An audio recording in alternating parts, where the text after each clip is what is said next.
Shooted site order Sajjanar గారు కదా, అలాంటి పనికి మన షూటెడ్ సైట్ ఆర్డర్లు ఎందుకు ఇవ్వకూడదు? ఇవిగండి మనకు కావాల్సిన సమాజంలో. వాళ్ళు ఎవరైనా దగ్గర ఇప్పుడు సినిమా యాక్టర్లు అందరినీ పిలిచి తీసుకెళ్లారు, అక్కడ ఏదో పేరెంటానికి పిలిచినట్టు డ్రగ్స్ మీద ఎంక్వైరీ చేసి డ్రగ్స్ తీసుకున్నాడు బాధితుడట, ఆయన రిహాబ్ సెంటర్ కి పంపిస్తారట.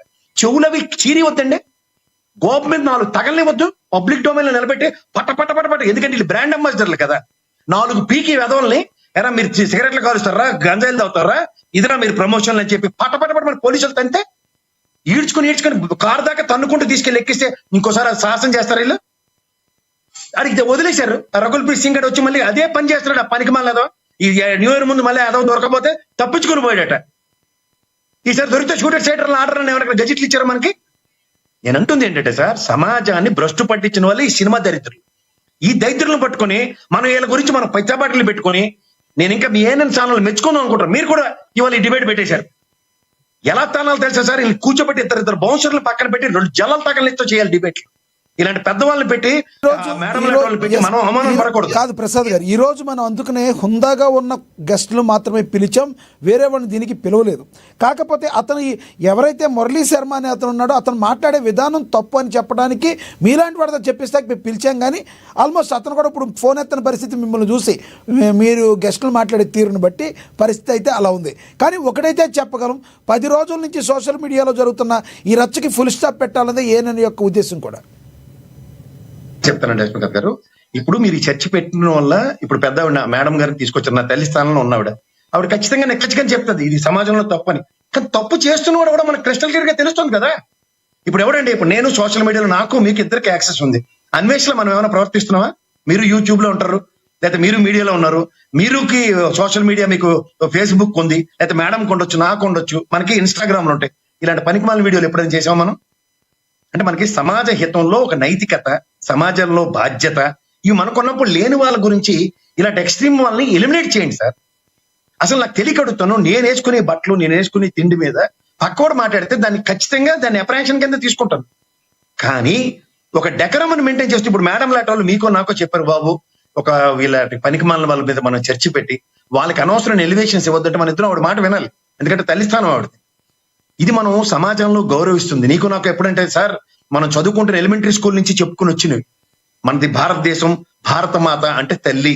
తల్లి అంటే మీ ఇంట్లో అమ్మ ఎలా ఉంటుందో భారత మాత అలాగే ఉంటది. వసుదైక కుటుంబం మనది. కుటుంబంలో పెద్దల్ని ఎలా గౌరవించాలి, పండగలకి పబ్బాలకి పెద్దవాళ్ళకి కాళ్ళకి దండం పెట్టాలి. ఇవన్నీ మన సంస్కృతి సాంప్రదాయాలు నేర్పారు. పరాన్న జీవులు అంటారు, సినిమా వాళ్ళందరూ పరాన్న జీవులు, వేరే వాళ్ళ మీద ఆధారపడతారు. ఇప్పుడు శివాజీ అనేది ఇది మాట్లాడకపోతే ఇంతలోకి వచ్చేది కదా. ఆ మంగపతి క్యారెక్టర్ ఏదైతే చేశాడో తన సినిమాల ప్రమోషన్లో భాగంగా తను ఎదగడానికి తను స్టార్ట్ చేస్తే ఒక్కొక్కళ్ళు వాళ్ళు ఎదగడానికి, అనసూయ కావచ్చు, ఇప్పుడు అన్వేష్ కావచ్చు, ఎవరికాళ్ళు సొంతంగా ఉండి మొత్తం దేశానికి మొత్తాన్ని దౌర్భాగ్య స్థితిలోకి తీసుకెళ్తారని మీరు అంటున్నారు. మాటండి ఆఖరికి పెద్దవాడు కూడా ఒక మాట అన్నారు. నేను ఎందుకు మాట్లాడుతానంటే, ఆ శివాజీ గారి మాట్లాడిన పనికి మాలిన మాట కన్నా వాడు స్త్రీల పట్ల కట్టుబట్టలు. ఎందుకంటే ఆవిడ ఎంత సాంప్రదాయంగా ఉందో చూడండి, పెద్దవిడ మా అమ్మలాగే ఉంది ఆవిడ. ఆ అమ్మ స్థానాన్ని జస్టిఫై చేస్తున్న మాట నచ్చింది తప్ప వాడు అన్న మాటలు ఖండించడానికి ఆవిడకి ఇవాళ మనసు రావట్లేదు. ఎందుకంటే వాడు ఇవాళ కట్టుబొట్ల గురించి మాట్లాడితే నేను ఖచ్చితంగా నేను దండం పెడతాను శబాష్ అని. కానీ వాడి సినిమాల్లో ఏమన్నా మన మగవాళ్ళు, మా తాత ముత్తాతలు అందరూ లుంగి పంచులు, కట్టు పంచులు కట్టుకుని పెద్దవాళ్ళు లేరు. నేను కట్టుకుని తిరుగుతుందా? మళ్ళీ జీన్ ప్యాంట్లు కావాలి, టీ షర్ట్లు కావాలి, రాజకీయ సభలకు వస్తే కల్లీలైచీలు కావాలి. ఇవన్నీ మీరు గమనించండి సార్. మనం మన పద్ధతి సోషల్ మీడియాలో ఒకటే శివాజీకి సపోర్ట్ చేస్తూ ఏంటో కొంతమంది మహిళలు కూడా మాట్లాడతారని మరి మీరు ఎలా చూస్తారు? అదే సార్, ఇప్పుడు సముద్రంలో వెళ్తున్న వాడికి ఏదైనా చిన్న కర్ర దొరికినా అది పెద్ద ప్రాణం నిలబెట్టినట్టు ఉంటుంది. ఇవాళ కట్టుబొట్లకు సంబంధించిన విషయంలో స్త్రీలకి చీర కట్టుకోండమ్మా, సాంప్రదాయాలు పాటించండి అని ఎక్కడో ఒకడు చచ్చిపోయిన వాడికి తులసి నీళ్ళు పోసినట్టే ఎవడో శివాజీ లాంటి మాట్లాడినా మంచిగానే వినబడుతుంది.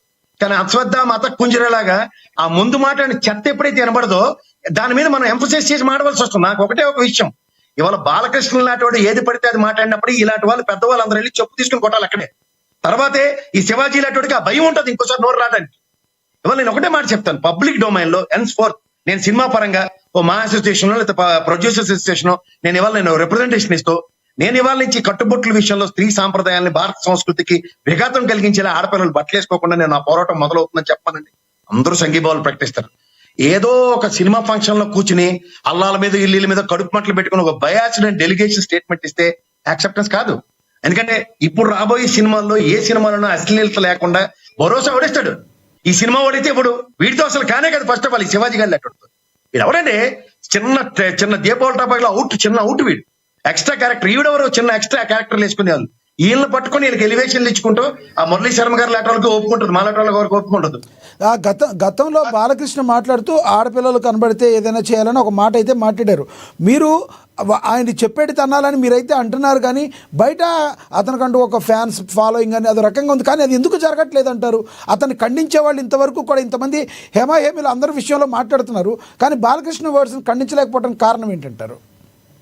ఖచ్చితంగా బాలకృష్ణ వయసులో ఎందుకు ఖండించాను? ఇలాగే మాడాను నేను ఆ రోజు డిబేట్లో. నేను ఎందుకు కోరుకుంటా? నాకు తల్లి చెల్లి అక్క అందరూ ఉన్న వాళ్ళండి, నేను ఎందుకు కోరుకోవాలా? ఎవడు రోడ్డు మీద నా అక్కని నా చెల్లి మా అమ్మని ఎవడన్నా నడిపితే నేను చెల్లి తంతాను, గ్యారంటీగా చెప్తున్నా. మా మాట లేదు. బాలకృష్ణ చెప్పినట్టు ఎవడన్నా నా అక్కకి చెల్లికి ఎవడన్నా చేస్తే తోలు తీసేస్తాను అక్కడే పెట్టి. అంచేత మనం సమాజంలో మగవాళ్ళు ఒకడో ఇద్దరు ఒక పనికిమాలిన పనులు చేశారని చెప్పి 100కి 100 మందిని ఒకే ఘాటికి కట్టలేం. ఇవాళ స్త్రీ సమాజంలో సినిమాలో నటించే పనికిమాలిన వాళ్ళు చేస్తున్న అశ్లీలతని మొత్తం ఎంటైర్ స్త్రీ సమాజానికి ఆపాదించి మాట్లాడడం కూడా సమంజసం కానే కాదు. ఇవాళ మనం సినిమాల్లో కూడా కొన్ని మంచి సినిమాలు వస్తున్నాయి కదా ప్రసాద్ గారు. అంటే మీరు ఎప్పుడో శంకరాభరణం అయితే చెప్తున్నారు, కానీ ఈ మధ్య కాలంలో కూడా బలగం అని కానీ కొన్ని సినిమాలు తెలంగాణ బేస్డ్గా వచ్చిన సినిమాలు కూడా కొన్ని ఉన్నాయి కదా.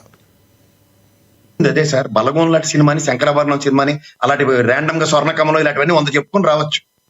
కానీ మీరు స్వర్ణకమలంలో కూడా మీరు జాగ్రత్తగా గమనిస్తే ఆడపిల్ల తన అటుపక్కకే విలాసవంతమైన జీవితానికి ఈల్డ్ అవుతున్న టైంలో మంచి అనే సత్ప్రవర్తనని మార్గంలో పెట్టే ఒక సన్మార్గాన్ని రూపొందించిన కార్యక్రమం, బృహత్తర కార్యక్రమం వాళ్ళ అక్క అనుకోండి, లేకపోతే వెంకటేష్ అనుకోండి, లేకపోతే అక్కడ సంచేసి దగ్గర నాకు ఎలాంటి గుర్తింపు వస్తున్న స్వార్థ ప్రయోజనాలకు కట్టుబడి పనిచేయరు.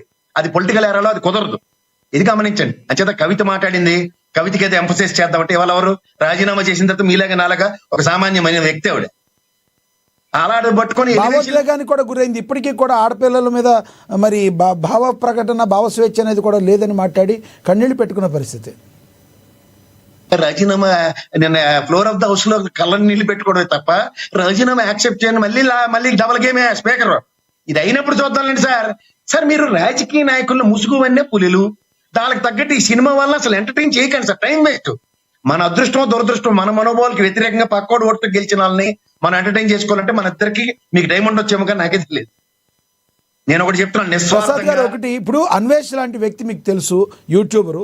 అతను రకరకాలుగా ఎన్నెన్నో దేశదిమ్మర్లాగా దేశాలు తిరుగుతూ ఉంటాడు మనకు తెలుసు. కానీ అతను గరికపాటి నరసింహారావు లాంటి వ్యక్తి మీద డైరెక్ట్గా దాడి చేస్తున్నా ఈ రోజున అతన్ని శిక్షించాలి అంటే వేరే దేశంలో ఉంటే తీసుకొచ్చి శిక్షించలేని పరిస్థితి.